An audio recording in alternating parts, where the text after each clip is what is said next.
Relation between KP and KC. KP और KC में संबंध कैसे निकालते हैं? सपोज करिए कि कोई रिएक्शन हम ले रहे हैं, रिएक्शन है N1A plus N2B, reversible reaction है, गिव्स M1Z प्लस M2Y, ये कोई रिएक्शन है। अब इस रिएक्शन पे अगर हम law of mass action apply करें, by applying law of mass action, तो जैसे इस पे लॉ ऑफ मास एक्शन लगाएंगे और हम केपी निकालेंगे, केपी इज इक्वल टू, तो कैसे लगाते थे?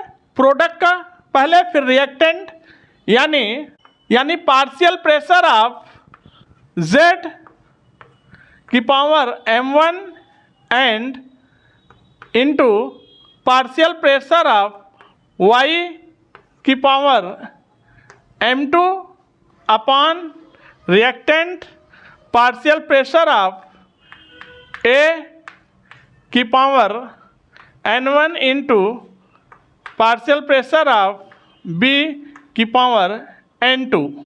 और यहाँ से अगर हम बात करें according to gas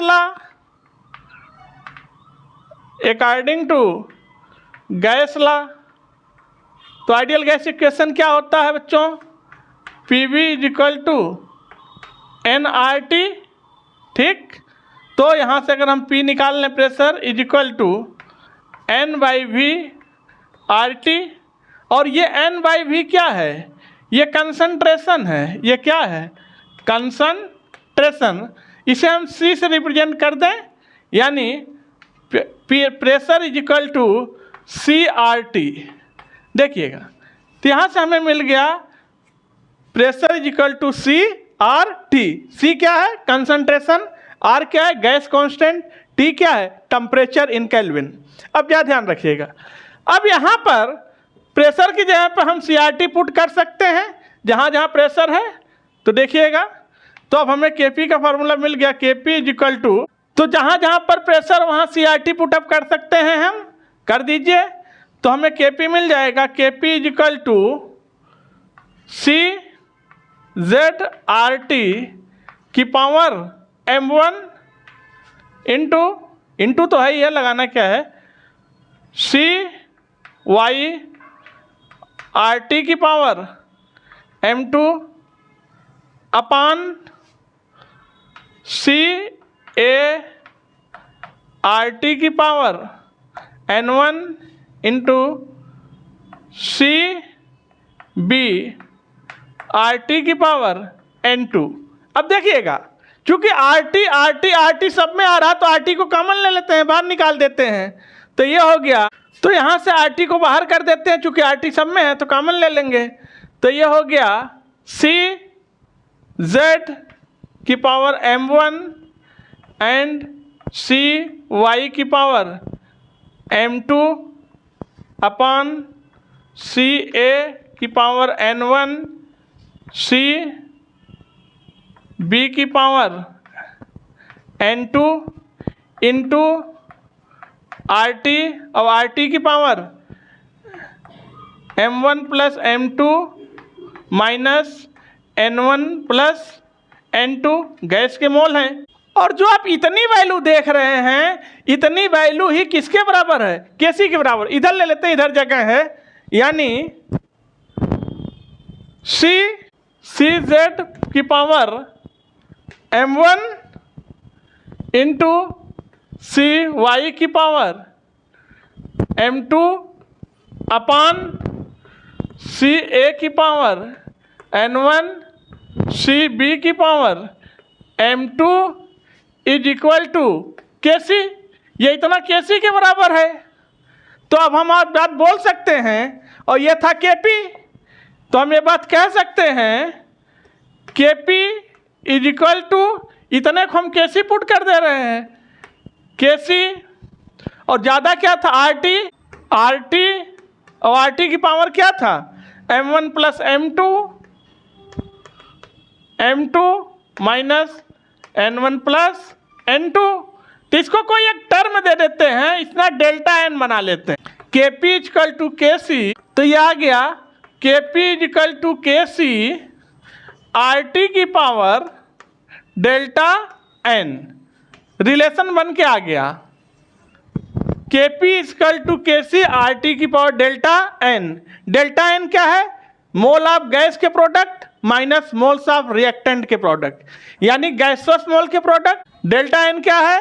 delta n है प्रोडक्ट में गैस के कितने मोल हैं माइनस रिएक्टेंट में गैस के कितने मोल हैं, गैसोस मोल चाहिए।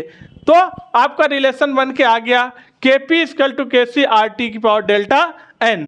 अब जो ये रिलेशन निकल के आया है, अगर इस रिलेशन को अगर हम एक सेकेंड के लिए यहाँ पर लिखें, डेल्टा एन क्या है? ठीक है, गैस मोल किसके? प्रोडक्ट के माइनस गैस मोल किसके? रिएक्टेंट के। तो डेल्टा एन निकल जाएगा। हमारा रिलेशन क्या था? Kp equal to Kc RT की पावर डेल्टा एन। अब ये डेल्टा एन अगर हमें पता चल जाए तो हम Kp Kc में रिलेशन बना ले जाएंगे। यानी अगर डेल्टा एन की 3 संभावनाएं हैं, हो सकता है डेल्टा एन निकालने पर 0 आए, हो सकता है डेल्टा एन ग्रेटर देन 0 आए, हो सकता है डेल्टा एन लेस देन 0 आए। तो अगर डेल्टा एन इक्वल टू 0 आ रहा है तो समझ जाइए Kp बराबर Kc होगा हमेशा, रिलेशन आ गया, देखिएगा।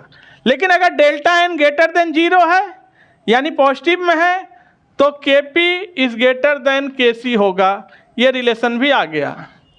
अगर डेल्टा एन लेस देन 0 है यानी निगेटिव में आ रहा है तो Kp is less then Kc होगा, देखिएगा ये रिलेशन बन के आ गया Kp और Kc में। अब मान लीजिए कोई रिएक्शन दिया हुआ है N2 plus 3H2 gives 2 mole of ammonia. इसके लिए निकालना है Kp और Kc में रिलेशन। ये भी गैस के मोल हैं, गैस के मोल हैं, ये भी गैस के मोल हैं। तो सबसे पहले Kp और Kc में रिलेशन निकालना है, Kp और Kc में। तो डेल्टा एन निकाल लीजिए, gaseous mole of product 2 minus gaseous mole of reactant 3 1 4, तो डेल्टा एन कितना आ गया? -2, यानी कहने का मतलब delta n is less than 0, minus में आ रहा है यानी 0 में आ रहा है। तो इस रिएक्शन के लिए Kp is less then Kc, आ गया रिलेशन, देखिएगा। अब अगर मान लिया कोई रिएक्शन है PCl5 है, ये ब्रेक कर रहा है PCl3 प्लस Cl2 में, इसके लिए रिलेशन निकालना है Kp और Kc में। तो सबसे पहले डेल्टा एन निकाल लीजिए, गैसोस मोल ऑफ प्रोडक्ट कितने हैं? 2 minus gaseous mole of reactant 1, तो कितना आ गया? 1, यानी कहने का मतलब डेल्टा एन 0 से ज़्यादा है, ग्रेटर देन 0, तो Kp is greater than Kc, आ गया आंसर। इस तरह से निकालते हैं। तो फिर आप लोग वीडियो को लाइक कर दीजिए, चैनल को सब्सक्राइब कर दीजिए, बेल आइकन प्रेस कर दीजिए। फिर आपसे मिलते हैं किसी नेक्स्ट वीडियो में, तब तक के लिए थैंक यू, धन्यवाद।